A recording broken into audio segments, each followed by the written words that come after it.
Hello students, welcome back to Income Tax 2 4th semester BCom class. You are watching video session 9.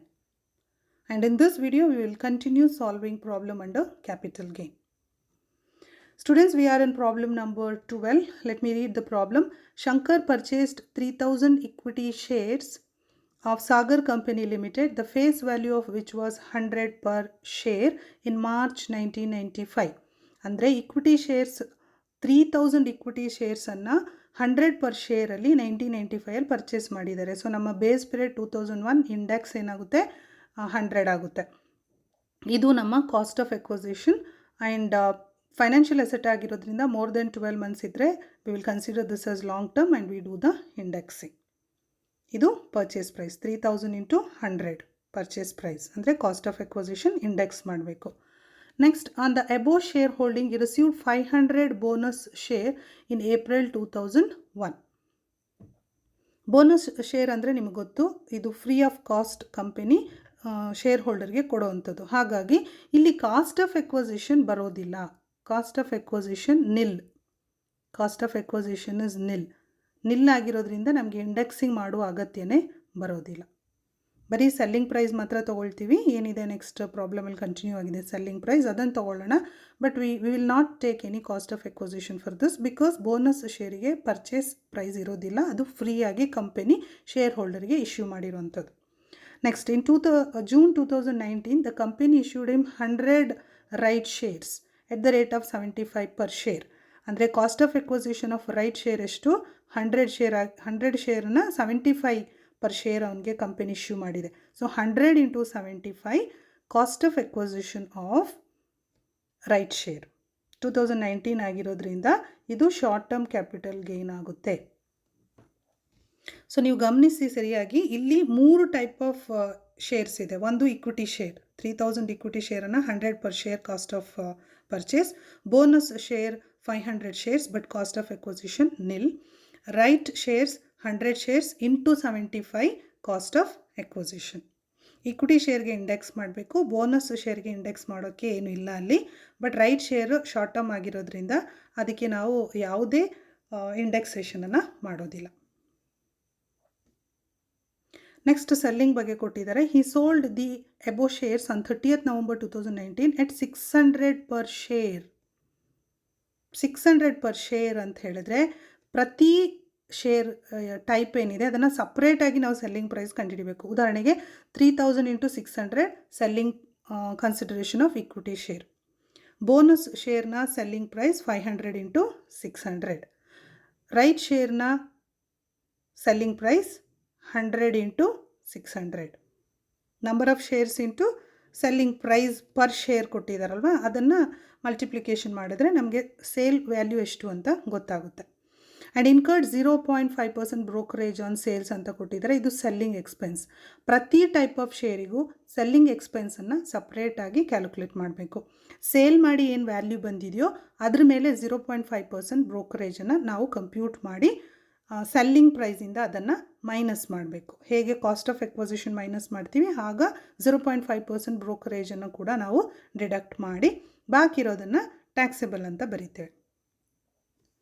Next, ನಾವು ಇನ್ನೊಂದು asset ನೋಡೋಣ. Listed debenture ಇದು financial asset. More than 12 months ಆದರೆ long term. Sold for 5 lakh ಅಂತಿದೆ, ಅಂದರೆ ಇದು ನಮ್ಮ selling price. Was purchased on 15th October 2006. 2006 purchase ಆಗಿರೋದ್ರಿಂದ ಇದು ಲಾಂಗ್ ಟರ್ಮ್ ಕ್ಯಾಪಿಟಲ್ ಗೇನ್ ಆಗುತ್ತೆ. Purchase price 4,50,000. Cost of acquisition 4,50,000. But students, we are not going to do the indexation for debenture. ಬರೀವಾಗ long term ಇದ್ದರೆ long term capital gain ಅಂತಲೇ ಬರಿತೀವಿ. ಆದರೆ ಡಿಬೆಂಚರಿಗೆ indexation ಮಾಡಬಾರ್ದು. So there is no indexation for debenture. Computers taxable gain for assessment year 2021 CII 2001 and 2 ಕೊಟ್ಟಿದ್ದಾರೆ 100, 6 and 7 122 ಕೊಟ್ಟಿದ್ದಾರೆ. 2019 and 22 ಪ್ರಾಬ್ಲಮಲ್ಲಿ ಕೊಟ್ಟಿರ್ತಾರೆ, ಅದು 289. ಸೊ ಇದಿಷ್ಟು ಇಟ್ಕೊಂಡು ನಾವು ಪ್ರಾಬ್ಲಮ್ ಸಾಲ್ವ್ ಮಾಡಬೇಕು. Quick look. These are financial assets, therefore they are called short-term capital gain, and if it is held by the SSC for less than 12 months, it is short-term capital gain. Each capital asset should be calculated separately. There is no cost of acquisition for bonus shares, and therefore we are not going to do any indexing for this. Indexing should not be done for debenture even though it is long-term capital gain. ಬರೆಯುವಾಗ long-term capital gain ಅಂತ ಬರೀಬೇಕು. Okay, so we will compute capital gain of Shankar for previous year 2019-20. ಒಂದೊಂದು ಎಸೆಟನ್ನು ಸಪ್ರೇಟಾಗಿ ತೊಗೊಳ್ಬೇಕು, ಅದರಲ್ಲಿ ಶೇರಲ್ಲಿ 3 ಟೈಪನ್ನು ಸಪ್ರೇಟಾಗಿ compute ಮಾಡಬೇಕು ಅಂತ ಹೇಳಿದೆ. ಸೊ ಇಲ್ಲಿ ನೀವು ನೋಡ್ತಾ ಇದ್ದೀರಾ, ಇಕ್ವಿಟಿ ಶೇರ್ ಇದೆ, sale consideration, long term capital gain ಅಂತ ಬರ್ತಿದ್ದೀವಿ. 3000 ಇಕ್ವಿಟಿ ಶೇರ್ಸನ್ನು 600 per ಶೇರಿಗೆ ಮಾರಿರೋದು. ಕೊನೆ ಕೊಟ್ಟಿದ್ರವಲ್ಲ, all the above shares are sold at 600 per share ಅಂತ. ಸೊ ನಾವು ಫಸ್ಟ್ ಇಕ್ವಿಟಿ ಶೇರ್ ನಂಬರ್ ನಮಗೆ ಪ್ರಾಬ್ಲಮಲ್ಲಿ ಕೊಟ್ಟಿದ್ರು ಸ್ಟಾರ್ಟಿಂಗಲ್ಲಿ. ಸೊ 3000 into 600 ಮಾಡಿದಾಗ ಸೇಲ್ ಮಾಡಿ ಬಂದಿರೋದು 18 lakh. ಈಗ ನಾವು ಡಿಡಕ್ಷನ್ ಕೊಡಬೇಕು. ಫಸ್ಟ್ ಡಿಡಕ್ಷನ್ ಸೆಲ್ಲಿಂಗ್ ಎಕ್ಸ್ಪೆನ್ಸ್ ಕೊಡ್ತೀವಿ. ಅಲ್ಲಿ ಕೊಟ್ಟಿದ್ರು ಬ್ರೋಕರೇಜ್ 0.5% ಅಂತ. ಸೊ 18 lakh ಸೆಲ್ಲಿಂಗ್ ಪ್ರೈಸ್ ಮೇಲೆ 0.5% ಮಾಡಿದ್ರೆ 9000 ಸೆಲ್ಲಿಂಗ್ ಎಕ್ಸ್ಪೆನ್ಸ್ ಬಂತು. ನೆಕ್ಸ್ಟ್ ಇದು ಲಾಂಗ್ ಟರ್ಮ್ ಕ್ಯಾಪಿಟಲ್ ಗೇನ್ ಆಗಿರೋದ್ರಿಂದ, ತುಂಬ ಹಿಂದೆ 99ನಲ್ಲಿ ತೊಗೊಂಡಿರೋದ್ರಿಂದ ನಾವು ಇದಕ್ಕೆ ಇಂಡೆಕ್ಸೇಷನ್ ಮಾಡಬೇಕು.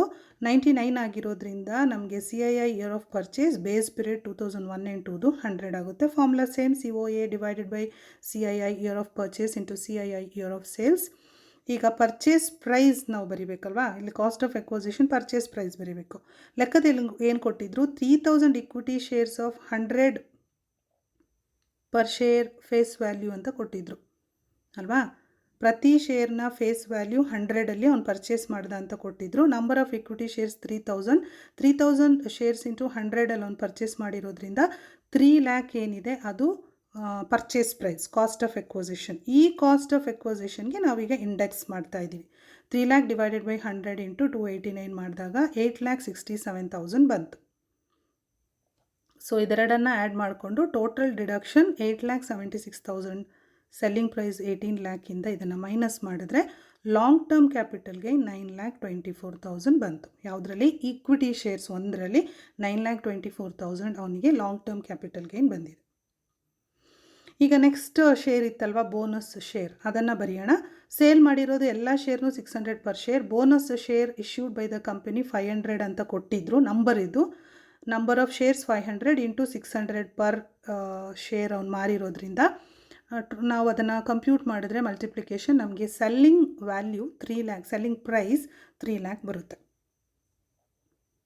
ನೆಕ್ಸ್ಟ್ ನಾವು ಆ್ಯಸ್ ಯೂಶ್ವಲ್ ಡಿಡಕ್ಷನ್ ಕೊಡಬೇಕು. ಅದರಿಂದ ಬ್ರೋಕರೇಜ್ ಕೊಡ್ತೀವಿ. ಈ 3 lakh ಮೇಲೆ ಎಲ್ಲದಕ್ಕೂ 0.5% ಅಂತ ಹೇಳಿದ್ದೀನಿ. 0.5% ಬ್ರೋಕರೇಜ್ ಕೊಟ್ಟರೆ 1500 ಸೆಲ್ಲಿಂಗ್ ಎಕ್ಸ್ಪೆನ್ಸ್ ಬಂತು.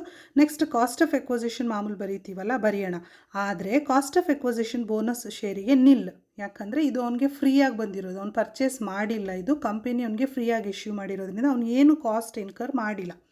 ಹಾಗಾಗಿ ಒಂದೇ ಒಂದು ಐಟಮನ್ನು ಮೈನಸ್ ಮಾಡ್ತೀವಿ, 1500. So long term capital gain ಅಂತಲೇ ತೊಗೊಳ್ತೀವಿ. ನಾವಿಲ್ಲಿ ಲಾಂಗ್ ಟರ್ಮ್ ಯಾಕೆ ತೊಗೊಂಡಿದ್ದೀವಿ ಅಂತ ಹೇಳಿದ್ರೆ, ಅವ್ನಿಗೆ ಇಶ್ಯೂ ಮಾಡಿದ ಪಿರಿಯಡಿಂದ ಅವ್ನು ಸೇಲ್ ಮಾಡಿರೋ ಪಿರಿಯಡ್ನ ಗ್ಯಾಪ್ ಏನಿದೆ ಅದು ಲಾಂಗ್ ಟರ್ಮ್ ಆಗಿದೆ.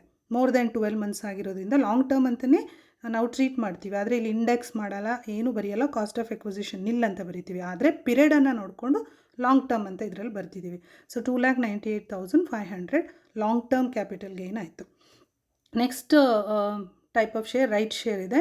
ರೈಟ್ ಶೇರನ್ನು, ಈ ಶೇರನ್ನು ಕೂಡ ಎಲ್ಲನೂ 600 ಅಂತ ಗೊತ್ತು. 100 ನಂಬರ್ ಆಫ್ ಶೇರ್ಸ್ ಅವ್ನಿಗೆ ಕಂಪ್ನಿ ಇಶ್ಯೂ ಮಾಡಿರೋದು 100 ಆ್ಯಂಡ್ 600 per ಶೇರಲ್ಲಿ ಮಾರಿರೋದ್ರಿಂದ 60,000 rupees ಸೆಲ್ಲಿಂಗ್ ಪ್ರೈಸ್ ಆಯಿತು. ಅದರಿಂದ ನಾವು ಸೆಲ್ಲಿಂಗ್ ಎಕ್ಸ್ಪೆನ್ಸನ್ನು ಮೈನಸ್ ಮಾಡಿದಾಗ 0.5%ಗೆ ಬರೀ 300 rupees years incurred as selling expense. And cost of acquisition ಇದು 2019ನಲ್ಲಿ ಇಶ್ಯೂ ಮಾಡಿರೋದು ಆ್ಯಂಡ್ ಪ್ರೀವಿಯಸ್ ಇಯರಲ್ಲೇ ಮಾರಿರೋದ್ರಿಂದ ಲೆಸ್ ದೆನ್ 12 months ಆಗಿದೆ. ಜೂನ್ 2019ನಲ್ಲಿ ಅವ್ನಿಗೆ ಇಶ್ಯೂ ಆಗಿದ್ದು. ಆ್ಯಂಡ್ ಲೆಸ್ ದೆನ್ 12 months ಆಗಿರೋದ್ರಿಂದ ನಮಗೆ ಇಂಡೆಕ್ಸೇಷನ್ ಮಾಡೋ ಅಗತ್ಯ ಇಲ್ಲ, ಡೈರೆಕ್ಟಾಗಿ ನಾವು ಬರಿಬೋದು. ಬಟ್ ಇಲ್ಲಿ ಪರ್ಚೇಸ್ ಪ್ರೈಸ್ ಬರಿಬೇಕಲ್ವ, ಅವ್ನಿಗೆ ಇಶ್ಯೂ ಮಾಡಿರೋದು 75 per shareಗೆ. Number of right shares 100. So 100 into 75 ಅಂದರೆ ಅವ್ನು ಪರ್ಚೇಸ್ ಮಾಡಿರೋದು 7,500ಗೆ. ಸೊ ಆ 7,500 ಕೂಡ ಅವನ ಡಿಡಕ್ಷನ್ಗೆ ಬರುತ್ತೆ. 7,500 + 300 ನಾವು ಡಿಡಕ್ಟ್ ಮಾಡ್ತೀವಿ. ಯಾವುದರಿಂದ? ಸೇಲ್ ಮಾಡಿ ಬಂದಿರುವ 60,000ಗೆ ಮೈನಸ್ ಮಾಡಿದಾಗ ಇದು ಶಾರ್ಟ್ ಟರ್ಮ್. ರೈಟ್. ಬರೆಯುವಾಗ ಕರೆಕ್ಟಾಗಿ ಬರೀಬೇಕು, ಬಿಕಾಸ್ ಲಾಂಗ್ ಟರ್ಮ್ ಶಾರ್ಟ್ ಟರ್ಮನ್ನು ನಾವು ಸಪ್ರೇಟಾಗಿ ಬರೆದು ಆಮೇಲೆ ಟೋಟಲ್ ಮಾಡ್ಕೋತೀವಿ. ಶಾರ್ಟ್ ಟರ್ಮ್ ಕ್ಯಾಪಿಟಲ್ ಗೇನ್ 52,200 ಬಂತು. ಸೊ ಏನು ಮಾಡಿದ್ವಿ ನಾವು, 3 ಶೇರ್ನ ಸೆಲ್ಲಿಂಗ್ ಪ್ರೈಸನ್ನು ಸಪ್ರೇಟಾಗಿ ಬರೆದು ಅದರ ಸೆಲ್ಲಿಂಗ್ ಎಕ್ಸ್ಪೆನ್ಸಸ್ ಮತ್ತು ಕಾಸ್ಟ್ ಆಫ್ ಎಕ್ವಿಸಿಷನನ್ನು ಸಪ್ರೇಟಾಗಿ ಡಿಡಕ್ಟ್ ಮಾಡಿ ಬರ್ತಿದ್ದೀವಿ. ನೆಕ್ಸ್ಟ್ ನಮಗೆ ಎಸೆಟ್ ಇದ್ದಿದ್ದು ಡಿಬೆಂಚರ್. ಸೇಲ್ ಕನ್ಸಿಡರೇಷನ್, ಇದು ಲಾಂಗ್ ಟರ್ಮ್ ಕ್ಯಾಪಿಟಲ್ ಗೇನ್ ಅಂತ ನಾವು ಐಡೆಂಟಿಫೈ ಮಾಡಿದ್ವಿ. ಡಿಬೆಂಚರಲ್ಲಿ ಸೇಲ್ ಮಾಡಿರೋದು 5 ಲ್ಯಾಕಿಗೆ. ಸೆಲ್ಲಿಂಗ್ ಎಕ್ಸ್ಪೆನ್ಸ್, ಬ್ರೋಕರೇಜ್ ಇದರಲ್ಲಿ ಯಾವುದೂ ಇರಲಿಲ್ಲ. ಕಾಸ್ಟ್ ಆಫ್ ಎಕ್ವಿಸಿಷನ್ ತೊಗೊಂಡಿದ್ದೀವಿ. ಲಾಂಗ್ ಟರ್ಮ್ ಆದರೂ ನಾವು ಇಂಡೆಕ್ಸ್ ಮಾಡಲ್ಲ, ಇದು ರೂಲ್ ಇದು. ಸೊ ನಮಗೆ ಪರ್ಚೇಸ್ ಪ್ರೈಸ್ 4,50,000 ಇದೆ, ಮೈನಸ್ ಮಾಡಿದ್ರೆ ಲಾಂಗ್ ಟರ್ಮ್ ಕ್ಯಾಪಿಟಲ್ ಗೇನ್ ಅಂತಲೇ ಬರೆದಿದ್ದೀವಿ, 50,000 ಬಂತು. ಈಗೆಲ್ಲನೂ ಸಪ್ರೇಟಾಗಿ ಬರ್ಕೊಳ್ಳೋಣ. ಅಲ್ಲಿ ಶಾರ್ಟ್ ಟರ್ಮ್ ಕ್ಯಾಪಿಟಲ್ ಗೇನ್ ಒಂದಿತ್ತು 52,200 ಆ್ಯಂಡ್ ರೈಟ್ ಶೇರ್ದು. ಆಮೇಲೆ total taxable long term capital gain 12,72,500. 12,72,500 ಹೇಗೆ ಬಂತು, ಎಲ್ಲ ಲಾಂಗ್ ಟರ್ಮ್ ಕ್ಯಾಪಿಟಲ್ ಗೇನನ್ನು ಸಪ್ರೇಟಾಗಿ ಬರೆದು ಟೋಟಲ್ ಮಾಡಿಕೊಂಡು ಅದನ್ನು ಹಾಕಿದ್ದೀವಿ. ಸೊ ಟೋಟಲ್ ಆಗಿ ಎಷ್ಟು, both short term and long ಟರ್ಮನ್ನು ಟೋಟಲ್ ಮಾಡಿದ್ರೆ taxable capital gain 13,24,700.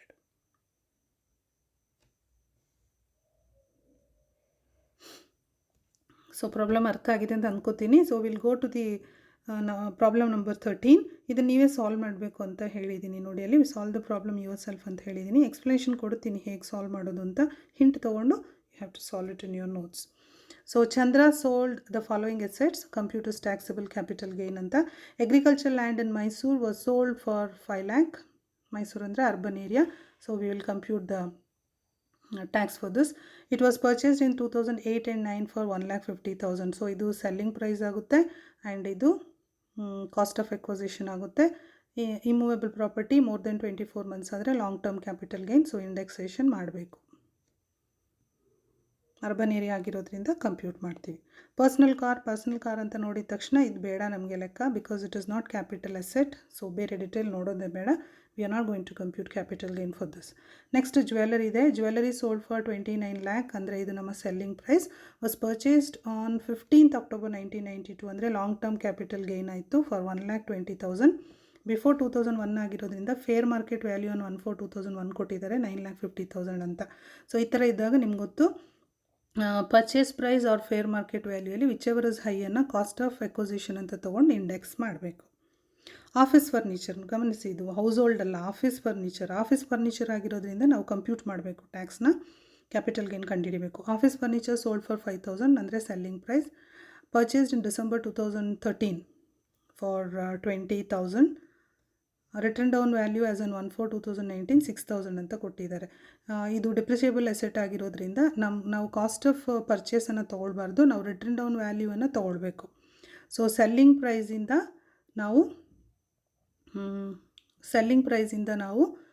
Return down ವ್ಯಾಲ್ಯೂವನ್ನು ಮೈನಸ್ ಮಾಡಬೇಕು. ಇಲ್ಲಿ ನೀವು ಗಮನಿಸಬೇಕು, ಸೇಲ್ ಮಾಡಿರೋದು 5,000ಗೆ, ಅದರ ವ್ಯಾಲ್ಯೂ ಇದ್ದಿದ್ದು ಫೈನಾನ್ಷಿಯಲ್ ಇಯರ್ ಬಿಗಿನಿಂಗಲ್ಲಿ 6,000, ಅಂದರೆ ಲಾಸ್ ಆಗಿದೆ. ಇಲ್ಲಿ ನೆನ್ಪಿಟ್ಕೊಳ್ಳಿ, ಲಾಸ್ ಆಗಿದೆ. ಆಮೇಲೆ ಇನ್ನೊಂದು ನೆನ್ಪಿಟ್ಕೋಬೇಕು, ಡಿಪ್ರಿಷಿಯೇಬಲ್ ಅಸೆಟನ್ನು ಲಾಂಗ್ ಟರ್ಮ್ ಥರ ಕಂಡ್ರೂ ಲಾಂಗ್ ಟರ್ಮ್ ಅಂತ ಬರೀಬಾರ್ದು. 2013 ಆದ್ರೂ ನಾವೇನಂತ ಬರಿತೀವಿ, ಇದನ್ನು ಶಾರ್ಟ್ ಟರ್ಮ್ ಕ್ಯಾಪಿಟಲ್ ಗೇನ್ ಅಂತಲೇ ಕನ್ಸಿಡರ್ ಮಾಡಬೇಕು.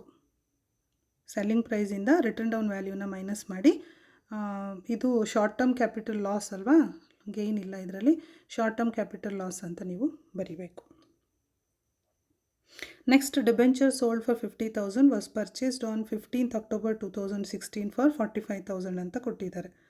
ಸೊ ಇದು ಸೆಲ್ಲಿಂಗ್ ಪ್ರೈಸ್, ನಮಗೆ ಪರ್ಚೇಸ್ ಪ್ರೈಸ್ 45,000. ಇದು ಕಾಸ್ಟ್ ಆಫ್ ಎಕ್ವಿಸಿಷನ್. ಇದು ನಿಮಗೆ ಗೊತ್ತು, ಲಾಂಗ್ ಟರ್ಮ್ ಕ್ಯಾಪಿಟಲ್ ಗೇನ್ ಆಗುತ್ತೆ financial asset more than 12 months ಆಗಿರೋದು. ಆದರೆ ಇಂಡೆಕ್ಸ್ ಮಾಡಬಾರ್ದು ಅಲ್ವಾ, ಡಿಬೆಂಚರ್ಗೆ ಇಂಡೆಕ್ಸ್ ಮಾಡಬಾರ್ದು ಅಂತ ಈ ಪ್ರೀವಿಯಸ್ ಪ್ರಾಬ್ಲಮಲ್ಲಿ ಹೇಳ್ಕೊಟ್ಟೆ. ಇಂಡೆಕ್ಸ್ ಮಾಡೋದು ಬೇಡ. ಹಾಗೆಯೇ long term capital gain selling ಪ್ರೈಸಿಂದ ಕಾಸ್ಟ್ ಆಫ್ ಎಕ್ವಿಸಿಷನ್ನ ಡೈರೆಕ್ಟಾಗಿ ಮೈನಸ್ ಮಾಡಿ. ಸೊ ಈ ಲೆಕ್ಕದಲ್ಲಿ ಒಂದು ಶಾರ್ಟ್ ಟರ್ಮ್ ಕ್ಯಾಪಿಟಲ್ ಲಾಸ್ ಕಾಣ್ತಾ ಇದೆ, and first one long term capital gain, second one ಕೂಡ ಲಾಂಗ್ ಟರ್ಮ್ ಕ್ಯಾಪಿಟಲ್ ಗೇನ್ ಅಥವಾ ಲಾಸ್ ನೀವು ಫೈಂಡ್ ಔಟ್ ಮಾಡಬೇಕು. ಮೋಸ್ಟ್ಲಿ ಗೇನ್ ಇರ್ಬೋದು. ಆಮೇಲೆ ನೆಕ್ಸ್ಟ್ ನಮಗಿದು ಡಿಬೆಂಚರ್ ಕೂಡ ಲಾಂಗ್ ಟರ್ಮ್ ಕ್ಯಾಪಿಟಲ್ ಗೇನ್ ಆಗುತ್ತೆ. ಲಾಸನ್ನು ಗೇನಿಂದ ಮೈನಸ್ ಮಾಡ್ಬೋದು. ಶಾರ್ಟ್ ಟರ್ಮ್ ಕ್ಯಾಪಿಟಲ್ ಲಾಸನ್ನು ಶಾರ್ಟ್ ಟರ್ಮ್ ಕ್ಯಾಪಿಟಲ್ ಗೇನ್ ಅಥವಾ ಲಾಂಗ್ ಟರ್ಮ್ ಕ್ಯಾಪಿಟಲ್ ಗೇನಿಂದ ಮೈನಸ್ ಮಾಡಿ ಕೊನೆಗೆ ಅಡ್ಜಸ್ಟ್ ಮಾಡಿ ನೀವು ಬರಿಬೋದು. ಸೊ ಈ purchase new jewellery in February 2020 for 5 lakh ಅಂತಿದೆ. ಇದು ಪರ್ಚೇಸ್ ಆಗಿರೋದು, ಅಂದರೆ ಅವನ ಕೈಯಲ್ಲಿ ಬಂದಿರುವಂಥ ಕ್ಯಾಪಿಟಲ್ ಗೇನ್ ಅಮೌಂಟನ್ನು ಯೂಸ್ ಮಾಡ್ಕೊಂಡು ಪರ್ಚೇಸ್ ಮಾಡಿದ್ದಾನೆ ಅಂತ ಹೇಳಿದ್ದಾರೆ. ಇದಕ್ಕೆ ನಾವು ಯಾವುದೇ ಎಕ್ಸಾಮ್ಷನನ್ನು ಕೊಡೋಕ್ಕಾಗಲ್ಲ. ನಾವು ಎಸೆಟ್ ಪರ್ಚೇಸು, ರೆಸಿಡೆನ್ಷಿಯಲ್ ಪ್ರಾಪರ್ಟಿ ಆ ಥರ ಎಸೆಟನ್ನು ಪರ್ಚೇಸ್, ಲ್ಯಾಂಡ್ ಇತ್ಯಾದಿಗಳನ್ನ ಪರ್ಚೇಸ್ ಮಾಡಿದಾಗ ನಾವು ಎಕ್ಸಾಮ್ಷನ್ ಕೊಡ್ತೀವಿ. ಜ್ಯುವೆಲರಿ ಪರ್ಚೇಸ್ ಮಾಡಿದ್ರೆ ಕ್ಯಾಪಿಟಲ್ ಗೇನ್ಗೆ ಎಕ್ಸಾಮ್ಷನ್ ಕೊಡೋದಿಲ್ಲ. ಓಕೆ, ಸೊ ಇದು ಈ ಪರ್ಚೇಸ್ ಮಾಡಿದ್ದಕ್ಕೆ ಎಕ್ಸಾಮ್ಷನ್ ಕೊಡಬೇಡಿ. ಸೊ ಈ ಹಿಂಟನ್ನು ಯೂಸ್ ಮಾಡಿಕೊಂಡು ನೀವು ಹೋಮ್ವರ್ಕ್ ಮಾಡಿ ಅಂತ ಹೇಳಿದ್ದೀನಿ. Personal car is not a capital asset, therefore do not compute. ಇದು ಆಫೀಸ್ ಫರ್ನಿಚರ್ ಆಗಿರೋದ್ರಿಂದ ಆಫೀಸ್ ಫರ್ನಿಚರಿಗೆ ನೀವು ಕ್ಯಾಪಿಟಲ್ ಗೇನ್ ಕಂಡುಹಿಡೀರಿ. ನಿಮ್ಗೆ ಆಲ್ರೆಡಿ ಗೊತ್ತಾಗಿದೆ ಅಲ್ಲಿ ಕ್ಯಾಪಿಟಲ್ ಲಾಸ್ ಇದೆ ಅಂತ. ಡಿಬೆಂಚರ್ ಲಾಂಗ್ ಟರ್ಮ್ ಕ್ಯಾಪಿಟಲ್ ಗೇನೇ, ಆದರೆ ಇಂಡೆಕ್ಸೇಷನ್ ಮಾಡಬಾರ್ದು. ನ್ಯೂ ಜ್ಯುವೆಲರಿಗೆ ನಾವು ಎಕ್ಸಾಮ್ಷನ್ ಕೊಡೋದಿಲ್ಲ. ಈ ಲೆಕ್ಕದಲ್ಲಿ ಏನಾಗುತ್ತೆ, ನಿಮಗೆ ಲಾಂಗ್ ಟರ್ಮ್ ಕ್ಯಾಪಿಟಲ್ ಗೇನ್ 2 ಸಿಕ್ಕಿರುತ್ತೆ ನಿಮಗೆ. And there is 1 short term capital loss. ಆ ಕ್ಯಾಪಿಟಲ್ ಲಾಸನ್ನು ಮೈನಸ್ ಮಾಡಿ ಬಾಕಿ ಏನು ಬರುತ್ತೆ ಅದನ್ನು ಟ್ಯಾಕ್ಸೆಬಲ್ ಕ್ಯಾಪಿಟಲ್ ಗೇನ್ ಅಂತ ಲೆಕ್ಕದಲ್ಲಿ ಬರೀರಿ. ಓಕೆ, ಗೇನಿಂದ ಲಾಸನ್ನು ಮೈನಸ್ ಮಾಡಿ ಕೊನೆಗೆ ಉಳಿದಿರೋದನ್ನು ಟ್ಯಾಕ್ಸೆಬಲ್ ಕ್ಯಾಪಿಟಲ್ ಗೇನ್ ಅಂತ ನೀವು ಬರೀಬೇಕು. ಇದು at the end of the problem ನೀವು ಬರೀಬೇಕಾಗಿರೋದು. ಸೊ ಇದಿಷ್ಟೇ ನಿಮಗೆ ವಿಡಿಯೋ ಸೆಷನ್ 9ಅಲ್ಲಿ ನಾನು ಹೇಳ್ಕೊಡ್ತಾ ಇರೋದು. ಇಷ್ಟು ಅರ್ಥ ಆಗಿದೆ ಅಲ್ವಾ? ನೆಕ್ಸ್ಟ್ ನಾವು ವಿಡಿಯೋ ಸೆಷನ್ 10ಅಲ್ಲಿ, ಅಂದರೆ ಮುಂದಿನ ವಿಡಿಯೋದಲ್ಲಿ ನಾನು ನಿಮಗೆ ಇನ್ನೊಂದಷ್ಟು ಪ್ರಾಬ್ಲಮನ್ನು ಹೇಳ್ಕೊಡ್ತೀನಿ. ಅದಾದರೆ ನಿಮಗೆ first unit it will get wind up. So we are going to close the first unit in our next video session. ಹಾಗಿದ್ರೆ ನೀವು ಕಲಿಬೇಕು. ಇಷ್ಟವರೆಗೆ ಏನು ಹೇಳ್ಕೊಟ್ಟಿದ್ದೀನಿ ಎಲ್ಲನೂ ಕಲಿತ್ಬಿಟ್ಟು ರೆಡಿಯಾಗಿರಬೇಕು. Thank you.